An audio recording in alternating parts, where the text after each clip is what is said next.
जय हिंद दोस्तों। तो कैसे आप सभी प्यारे भक्तों को और जय श्री जगन्नाथ। इस टाइम में आया हूँ जगत के पालनहार प्रभु श्री जगन्नाथ जी के दर्शन करने।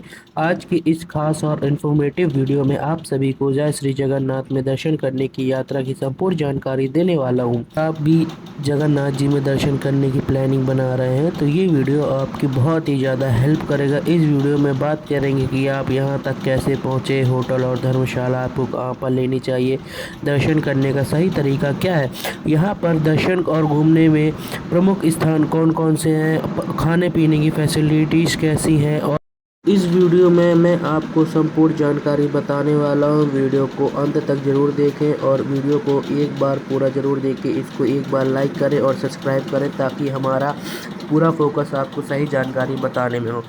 इस मंदिर में पूर्व में बद्रीनाथ, दक्षिण में रामेश्वर और उत्तर में द्वारका जब धाम है। और ये पुरी का जगन्नाथ धाम कलयुग का एक ऐसा मात्र स्थान है जहाँ साक्षात प्रभु रहते हैं। यह मंदिर समुद्र तट के किनारे बसा हुआ है जिसको हम श्री जगन्नाथपुरी कहते हैं। इसका नाम पुरी है और काफ़ी लोग इसे जगन्नाथपुरी धाम के बारे में ही जानते हैं। अब हम बताते हैं आपको यहाँ पर घूमने के लिए अच्छी अच्छी जगह है, कहाँ कहाँ आप घूम सकते हैं, कैसे घूम सकते हैं, कैसे निवास कर सकते हैं। यदि आप ट्रेन से आ रहे हैं तो सबसे पहले आपको पुरी स्टेशन आना पड़ेगा, जिसके लिए आपको डायरेक्ट ट्रेन कहीं से भी मिल जाती है। अगर आप पुरी स्टेशन से उतरते हैं तो स्टेशन से मंदिर की दूरी लगभग 2.5 किलोमीटर की होती है, जिसे आप पैदल ही तय कर सकते हैं। और यहाँ पर ऑटो रिक्शा की भी फैसिलिटी उपलब्ध है जो आपको डायरेक्ट मंदिर परिसर में जाके छोड़ देती है। अगर आप फ्लाइट से आते हैं तो डायरेक्ट आपको फ़्लाइट भुवनेश्वर एयरपोर्ट के लिए मिल जाती है, बिजू पटनायक भुवनेश्वर। यहाँ से पुरी की दूरी लगभग 65 किलोमीटर की रह जाती है, जो आप या तो टैक्सी या तो बस या तो आप प्राइवेट टैक्सी लेकर कवर कर सकते हैं। उसके बाद ये जो मार्केट आपको दिख रहा है ये ग्रांड रोड मार्केट है, जहाँ पर आपको निवास के लिए बहुत ही कम बजट में रूम आपको मिल जाएंगे। इस मार्केट में आप देखेंगे कि आपको बहुत सारी धर्मशालाएं दिख जाएंगी, बहुत सारे रूम मिल जाएंगे। अच्छी बात यह है कि यहाँ पर रूम बहुत ही कम बजट में उपलब्ध होते हैं। यहाँ पर रूम आपको 1200 से लेकर 1500 रुपये में मिल जाएंगी। यदि आप धर्मशाला में स्टे करना चाहते हैं तो आपको यहाँ पर रूम 250 से रुपये 300 रुपये तक आपको यहाँ पर स्टार्टिंग रूम मिल जाएंगे। और अब बात करें कि अगर आप मंदिर के स्टे निवास करना चाहते हैं तो आपको जगन्नाथ भगवान की ऑफिशियल वेबसाइट पर आपको पहले से ही बुकिंग करना पड़ेगा, जिससे आपको यहाँ पर फ्री में रहने की व्यवस्था मिल जाएगी। पूरी जगन्नाथ मंदिर के बारे में हम आपको और भी बहुत सारी चीज़ें बताएंगे। उसके लिए आप सबसे पहले हमारे चैनल को लाइक, सब्सक्राइब एवं बेल आइकन दबा दें, जिससे आपको हमारी नई नई वीडियो जल्द से जल्द मिलती रहेगी। तो चलिए अब बात करते हैं कि जगन्नाथ प्रभु में दर्शन कैसे किया जाए। तो सबसे पहले यदि आप दर्शन करना चाहते हैं तो सुबह 5 बजे से लेकर शाम के 7 बजे तक आप कभी भी दर्शन कर सकते हो। मंदिर पूरा खुला रहता है, ऐसा नहीं है कि मंदिर बंद होता है। मंदिर खुला रहता है रात के 3 बजे तक, लेकिन मेरी माने तो आप सुबह 5 बजे दर्शन कर सकते हैं, क्योंकि सुबह 8-9 बजे से लेकर 11 बजे तक भोग मंडप पूजा चालू होती है, जिसके कारण यहाँ पर बहुत ही भीड़ हो जाती है और दर्शन 2 मिनट के लिए रुक जाते हैं। और अब बाकी की बात करें तो यदि आप शाम के दर्शन करना चाहते हो, शाम का टाइम बहुत ही बेस्ट रहता है दर्शन करने के लिए। करीबन 7 बजे के बाद आप दर्शन करेंगे तो आपको बहुत ही प्यारे दर्शन हो जाएंगे और भीड़ भी कम रहता है। अब बात करते हैं जगन्नाथ जी में कौन से द्वार से प्रवेश किया जाता है। जगन्नाथ मंदिर में आप हमेशा सिंह द्वार से प्रवेश करें, क्योंकि वहां पर एक यमशिला रखी हुई है काले पत्थर में। कहा जाता है कि यदि आप उस शिला में पैर रख कर जाते हैं तो आपके सारे पाप नष्ट हो जाते हैं। और यहाँ का जो भोग है वो 56 प्रकार का भोग बनाया जाता है श्री प्रभु जगन्नाथ के लिए, और इसको महाप्रसाद कहा जाता है, जो पूरी जगन्नाथ मंदिर का बहुत ही जाना माना प्रसाद है। कहते हैं कि इस प्रसाद को खाकर सीधे मोक्ष की प्राप्ति होती है, क्योंकि कहा जाता है अगर आप प्रभु जगन्नाथ मंदिर जाते हैं, अगर आप भोग नहीं पाते हैं तो ये मंदिर की यात्रा आपकी अधूरी रह जाती है। तो अब चलते हैं आपको और भी इंटरेस्टिंग चीज़ बताते हैं कि ये जो आप झंडा देख रहे हैं ये हवा के बिल्कुल विपरीत दशहरा में लहरता है। इसका कारण है जगन्नाथ प्रभु की महिमा। आप कभी भी देखेंगे कि ये जो झंडा है वो बिल्कुल हवा के बिल्कुल विपरीत दिशा में फहराता है। ये सब प्रभु जगन्नाथ जी की ही कृपा है। अब चलते हैं आपको बताते हैं कि आप कौन कौन सी चीज़ें यहाँ पर एक्सप्लोर कर सकते हैं। वैसे भी यहाँ जगन्नाथ मंदिर में 4 द्वार होते हैं, जैसे अश्वद्वार और हाथी वाला द्वार, और एक द्वार और है जहाँ पर आप इनके चारों तरफ से कर सकते हैं। यहाँ पर आपको एक बहुत ही सुंदर पार्क आर्क भी बनाया गया है, जहाँ आप यहाँ पर प्रभु जगन्नाथ जी की पूरी मंदिर की परिक्रमा कर सकते हैं।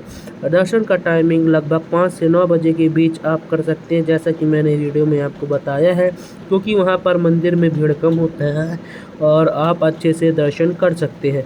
यहाँ पर आप देख सकते हो कि लोग कितना खुश है और कितने लोग तादाद में यहाँ पर आ रहे हैं। और आपको मैं एक और चीज़ बता दूं कि जून और जुलाई के मध्य पर यहाँ पर भव्य एवं अलौकिक यात्रा निकाली जाती है, जो पूरे विश्व में प्रसिद्ध, क्योंकि इस बार यहाँ पर 10 लाख से भी ज़्यादा लोग मंदिर में आते हैं जो भगवान जगन्नाथ जी के दर्शन करते हैं। क्योंकि कहा जाता है कि हिंदुओं को ही दर्शन मिलता है, सनातन हिंदुओं को ही दर्शन मिलता है जगन्नाथ मंदिर के अंदर, और किसी को नहीं मिलता। बाकी जिनको नहीं मिलता है वो मंदिर में केवल और केवल 16 जुलाई में आकर अपना पूरा दर्शन कर सकते हैं। उनके लिए भगवान जगन्नाथ बाहर आते हैं। और ये यहाँ का है गोल्डन बीच, जिसे हम पुरी बीच भी कहते हैं। यहाँ पर आप आकर मस्ती वगैरह सब कर सकते हो। यहाँ की लहरें भी छोटी हैं, ऊँट की सवारी, घोड़े की सवारी, आप यहाँ पर बहुत सारी राइडिंग कर सकते हो। और पुरी का फेमस सी फूड बीच भी यहीं पर उपस्थित है। आगे जाके आप देखेंगे तो आपको बीच भी दिख जाएगा जहाँ सी फूड भी मिलता है। आगे जाके देखें तो अगर आप शाम के समय दर्शन करने के लिए जाते हो तो ये आपके लिए बेस्ट टाइमिंग है, क्योंकि यहाँ पर शाम के एक परिक्रमा मार्ग के आसपास बहुत ही सुंदर पार्क का निर्माण किया गया है उड़ीसा सरकार की तरफ से, जिससे आप यहाँ पर अपनी फैमिली टाइमिंग बिता सकते हैं और यहाँ पर आप बहुत ही सुंदर परिक्रमा लगा सकते हैं, क्योंकि ये मंदिर की परिक्रमा है जो चारों तरफ से होती है। और अब हम आ गए हैं कृष्णा मंदिर, जो यहाँ का एक प्रसिद्ध मंदिर है, और इसमें है एक हनुमान बेड़ी। कहा जाता है कि एक समय पर हनुमान जी को यहाँ जगन्नाथ जी मंदिर में कैद करके रखे थे, क्योंकि यहाँ पर जब हनुमान जी राम भक्ति में पुरी छोड़कर चले गए थे तो यहाँ पर एक भीषण समुद्र की बाढ़ आ गई थी, जिसके कारण यह मंदिर डूब गया था। उसके बाद श्री जगन्नाथ प्रभु ने यहाँ पर आकर अपने हनुमान जी को बेड़ियों से बांध दिया, जिसे हनुमान बेड़ी मंदिर कहते हैं। अगर आप पूरा भुवनेश्वर में पूरी ट्रिप इंजॉय करना चाहते हैं सस्ते बजट में, तो आप सीधे के सीधे चले जाइए टूर एंड ट्रेवलर्स के पास। लोगों यहाँ पर बहुत सारे टूर एंड ट्रेवलर्स हैं जो आपको बहुत ही कम बजट में अच्छी फैसिलिटी देते हैं। नॉन एसी का किराया पर 200 से 250, एसी बस का किराया 300 से 350 रुपये पड़ता है। अगर आप प्राइवेट टैक्सी लेते हैं तो 3000 रुपये से 3500 रुपये तक आपको पड़ता है। 3500 रुपये में आपको 7 सीटर पड़ेगा। और यदि आप बस में जाते हैं तो आपको बहुत सारी फैसिलिटी मिलेंगी, बहुत सारा खाना पीना अनलिमिटेड रहता है, क्योंकि आप यहाँ से जाते हैं तो आपको सीधे सबसे पहले चंद्रभागा बीच घुमाया जाएगा, जो कि कोणार्क मंदिर से बहुत ही पास में है। क्योंकि इसका नाम चंद्रभागा बीच इसलिए पड़ा है क्योंकि यहाँ पर चंद्रभागा नदी जो है वो यहाँ पर बंगाल की खाड़ी से संगम करती है। बस ये है कि आप यहाँ नहा नहीं सकते हैं, क्योंकि यहाँ पर लहरें बहुत ही तेज़ उठती हैं, जिसके कारण यहाँ पर जान हानि का रिस्क ज़्यादा रहता है। आप लोग देख ही सकते हो, क्योंकि यहाँ पर चंद्रभागा नदी का संगम होता है, इसके कारण यहाँ पर वो ज़्यादा होती है। उसके बाद अपन आते हैं कोणार्क सूर्य मंदिर। कोणार्क सूर्य मंदिर एक ऐसा सूर्य मंदिर है जो विश्व का सबसे बड़ा सूर्य मंदिर है, और इसका जो निर्माण है वो 13वीं शताब्दी में करवाया गया था। कहा जाता है कि इसके सबसे ऊंचे शिखर में 53 टन का चुम्बक था, जिसके कारण समुद्री जहाज़ों के कंपास बिगड़ जाते थे, जिसके कारण उसको निकाल दिया गया। उसको निकालने के बाद जो ये बीच का जो आप हिस्सा देखते हो वो अंदर से टूटने लगा था, जिसको रेत भर कर सुरक्षित किया गया है। और इसमें ये जो आप पहिए देखते हो ये दिशाओं को बताते हैं और समय को बताते हैं। इस पर बीच बीच में जो आकृतियाँ हैं इनको बहुत ही अच्छे तरीके से आप गाइड से मदद करके पूछ सकते हो। बहुत ही प्यारी प्यारी बातें हैं जो इस मंदिर में जानने के लिए। यदि आप मंदिर में शाम के आते हैं रात के, तो आपको यहाँ बहुत ही अच्छे नाइट व्यू मिल सकते हैं, बहुत ही अच्छी कहानियाँ आपको पता कर सकते हैं। उसके बाद अगर हम जाते हैं खंडगिरी और उदयगिरी। खंडगिरी उदयगिरी एक ऐसा स्थान है जहाँ पर आप जाएंगे तो आपको प्राकृतिक गुफाओं के बारे में पता चलता है। ये आप देख सकते हो, खंडगिरी और उदयगिरी है।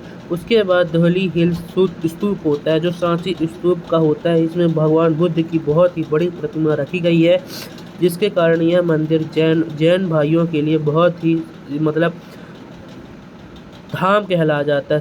सांची की स्तूप के बाद और हम चलते हैं अब बाकी के लिए लिंगराज टेम्पल। लिंगराज टेम्पल कहा जाता है कि ये भगवान जो 12 ज्योतिर्लिंग है उनके ये राजा हैं, इसलिए इनका नाम है लिंगराज टेम्पल। यदि आप इस मंदिर के शिखर में देखेंगे तो आपको एक आधा धनुष का टुकड़ा मिलेगा। कहा जाता है कि वही धनुष का टुकड़ा है जिसको भगवान राम ने सीता स्वयंवर में तोड़ा था। उसके बाद इसका एक टुकड़ा यहाँ पर लगाया गया है और उसका एक टुकड़ा आज तक किसी को पता नहीं चला गया। इसका भी एक रथ निकलता है जिसका नाम है रथु यत यात्रा, वो भी बहुत ही प्राचीनिक होती है और यहाँ का भी महाभोग बहुत ही प्रसिद्ध पाया गया है।